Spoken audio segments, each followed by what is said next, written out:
ኢትዮጵያ ቡና ወንበር እንዲያሰራ ሲደረግ አርባ ምንጭ ከተማ የገንዘብ ቅጣት ተጥሎበታል። የኢትዮጵያ ፕሪምየር ሊግ የውድድርና ስነ ስርዓት ኮሚቴ በ14ኛ ሳምንት በተሰሩ ጥፋቶች ከዳኞችና ከግጥሚያ ታዛቢዎች ሪፖርቶችን በማዳመጥ በክለቦችና በተጫዋቾች ላይ የተለያዩ ቅጣቶችን አስተላልፏል።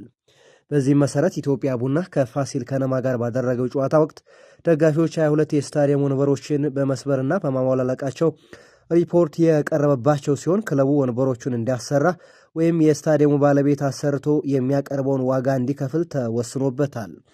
አርባ ምንጭ ከተማ በበኩሉ ከሲዳማ ቡና ጋር ባደረገው የ14ኛ ሳምንት ጨዋታ ወቅት 5 ደቂቃ ዘግይተው ወደ ሜዳ በመግባታቸው 15,000 ብር እንዲከፍሉ ቅጣት ተጥሎበታል።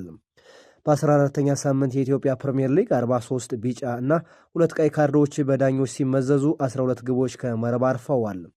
በዚህኛው ሳምንት ከባለፉት 5 ሳምንታት ጋር ሲነጻጸር ትንሽ ግቦች የተቆጠሩበት ሳምንት ሆኖም አልፏል።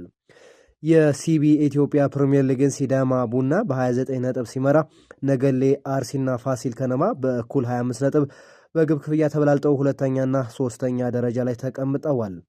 ወላይታ ድቻ፣ መቀለ ሰባ እንደርታ፣ ወልዋሎ አዲግራት ዩኒቨርሲቲ፣ አርባ ምንጭ ከተማ የሊጉ ግርጌ ላይ የሚገኙ ቡድኖች ናቸው።